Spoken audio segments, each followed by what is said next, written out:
জয় মা বলে জয় গুরুদেব। নমস্কার, অ্যাস্ট্রোবিয়াসে সকলকে স্বাগত জানাই। আশা করি সকলে ভালো আছেন। আজ আমরা আলোচনা করব দেবগুরু বৃহস্পতির প্রভাব কেমন পড়তে চলেছে বৃশ্চিক রাশির জাতক বা জাতিকাদের উপর, সেই নিয়ে। দেবগুরু বৃহস্পতি রাশি পরিবর্তন করেছেন 2024-এর মে মাসে। মেষ রাশি থেকে বৃষ রাশিতে গেছেন এবং 2025-এর মার্চ মাস পর্যন্ত ওখানে থাকবেন। তো এই দেবগুরু বৃহস্পতির প্রভাব কেমন পড়বে বৃশ্চিক রাশির জাতক বা জাতিকাদের উপর, সেই নিয়ে আলোচনা। শুধুমাত্র এটি কারোর ব্যক্তিগত লগ্ন গোষ্ঠী নিয়ে আলোচনা নয়, এটা মাথায় রেখে দেখবেন। এবং অন্য কোনো গ্রহ বা অন্য কোনো মেজর প্ল্যানেট, যেমন শনিদেব রয়েছেন, তাদের কারণে আলোচনা নয়, শুধুমাত্র দেবগুরু বৃহস্পতির প্রভাব নিয়ে আলোচনা হবে। তো আর বেশি দেরি না করে শুরু করবো আলোচনা। শুরুতেই বলবো যে দেবগুরু বৃহস্পতি আপনাদের 7 নম্বর ঘরে রয়েছেন এবং দৃষ্টি দিচ্ছেন, প্রথম দৃষ্টি আপনাদের 11th হাউসে। 11th হাউস মানেই হচ্ছে লাভ ভাব বা সাকসেসের হাউস। তো সুতরাং ব্যবসায়ী যারা রয়েছেন, যারা সরকারি বেসরকারি চাকরি করছেন, বা যারা পড়াশোনা করছেন, উচ্চশিক্ষায় রয়েছেন, তন্ত্রমন্ত্র জ্যোতিষ নিয়ে পড়াশোনা করছেন, তাদের সকলের উদ্দেশ্যে বলবো যে এই 1 বছরের সময় চলাকালীন আপনারা যারা প্রচেষ্টা প্রয়াস করছেন, আপনারা কিন্তু সেই অনুযায়ী সফলতা অবশ্যই পাবেন। দেবগুরু বৃহস্পতির আশীর্বাদে সফলতা পাবেন, লাভ পাবেন। আপনাদের পরিশ্রমের বিনিময়ে আপনারা লাভ পাবেন, সফলতা পাবেন। তাই ব্যবসা বাণিজ্যের জন্য সময়টা বলা যায় ভালো। পদোন্নতির প্রমোশন হতে পারে যারা বেসরকারি চাকরি করেন, সরকারি চাকরি করেন, এবং যারা পড়াশোনা করছেন, উচ্চশিক্ষায় রয়েছেন, এবং অন্যান্য যে কোনো কাজের বিনিময়ে আপনারা কিন্তু সফলতা পাবেন এই 1 বছর সময় চলাকালীন। তো সফলতা পাবেন মানেই কিন্তু ব্যবসায়িক দিক থেকে, চাকরি জীবনে, কেরিয়ারের দিক থেকে কিন্তু আপনাদের অর্থ সমৃদ্ধ হবে এবং অর্থ সঞ্চয় করতে পারবেন। আপনারা কোনো নতুন যারা ব্যবসা শুরু করছেন, পার্টনারশিপে যারা ব্যবসা শুরু করছেন, যারা পার্টনারশিপে অলরেডি ব্যবসায় রয়েছেন, তাদের জন্য সময়টা ভালো। তার কারণ হচ্ছে 7 নম্বর হাউসে দেবগুরু বৃহস্পতি নিজে বসে রয়েছেন। 7 নম্বর হাউস কিন্তু হচ্ছে পার্টনারশিপ ব্যবসার জন্য। তো সুতরাং সেই দিক থেকেও আপনাদের কিন্তু সফলতা পাওয়ার কথা। তবে হ্যাঁ, শুক্রের হাউসে বসে রয়েছেন দেবগুরু বৃহস্পতি, তো মাঝে মাঝে কিন্তু বাধা হতে পারে, কোনো কাজ দেরি হতে পারে, ডিলে হতে পারে। আপনারা হাল ছাড়বেন না। এই 1 বছর সময় চলাকালীন প্রচেষ্টা প্রয়াস করুন, আপনারা কিন্তু ভালো সফলতা পাবেন।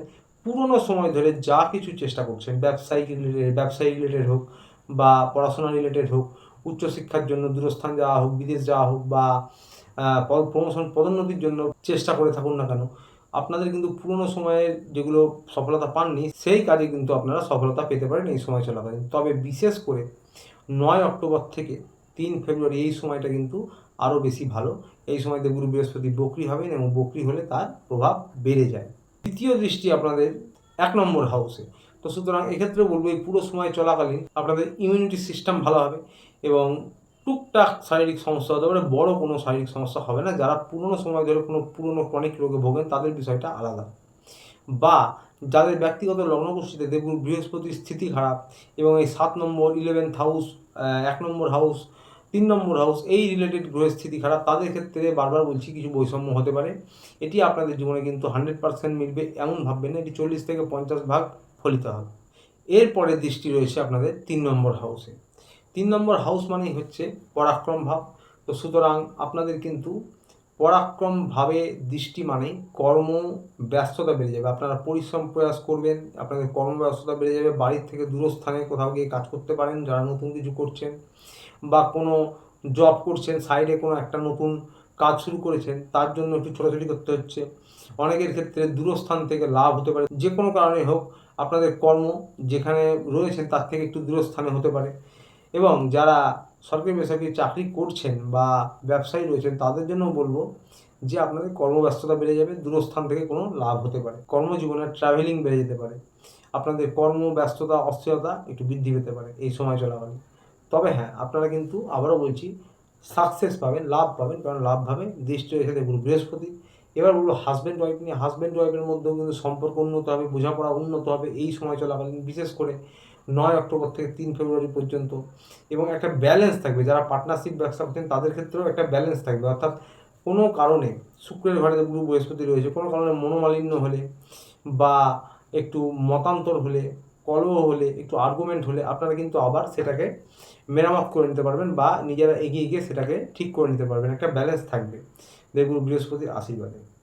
স্বাস্থ্য নিয়ে বলবো, আগে বললাম যারা পুরনো কোনো সমস্যা নিয়ে ভোগেন, তারা নিয়মিত ডাক্তারের পরামর্শ মেনে চলুন, হাঁটাহাঁটি, যোগব্যায়াম করতে পারেন। এবং সকলের জন্য বলবো যে আপনাদের টুকটাক সমস্যা হতে পারে, যেমন লিভারজনিত, স্টমাক, লিভার, বদহজম, পেটজনিত যে কোনো সমস্যা হতে পারে, এবং স্কিন ইনফেকশান হতে পারে, অ্যালার্জি হতে পারে।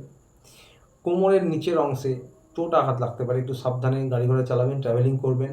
হাড়ে গাঁটে ব্যথা হতে পারে, চোখ বা মুখমণ্ডল রিলেটেড কোনো সমস্যা হতে পারে, দাঁতের সমস্যা হতে পারে, এই রকম সমস্যা হতে পারে। কারো কারো কিন্তু high blood pressure, low blood প্রেশারও টুকটাক হতে পারে। তো বন্ধুরা, প্রতিকার নিয়ে বলবো, বৃশ্চিক রাশির যারা জাতক বা জাতিকা রয়েছেন, আপনাদের লর্ড হচ্ছে মঙ্গলদেব। তো সুতরাং আপনারা বজরংবলীর মন্দিরে গিয়ে প্রত্যেক মঙ্গলবার পুজো দিন এবং বাড়িতে প্রত্যহ হনুমান চালিসা পাঠ করুন, অত্যন্ত ভালো প্রতিকার হবে। বাড়ির ছাদে বা উঠোনে পাখিদেরকে কিছু খাবার খাওয়াতে পারেন রোজ, বা রাস্তায় গলিতে কুকুরদেরকে কিছু খাবার খাওয়াতে পারেন, অত্যন্ত ভালো প্রতিকার হবে, সারা জীবনটি করতে পারেন। তো আসছিল এই পর্যন্ত। ভিডিওটি ভালো লাগলে চ্যানেলটিতে অবশ্যই লাইক সাবস্ক্রাইব করে পাশে থাকবেন। দেখা হচ্ছে আবার পরের ভিডিওতে। ভালো থাকবেন, সুস্থ থাকবেন, নমস্কার।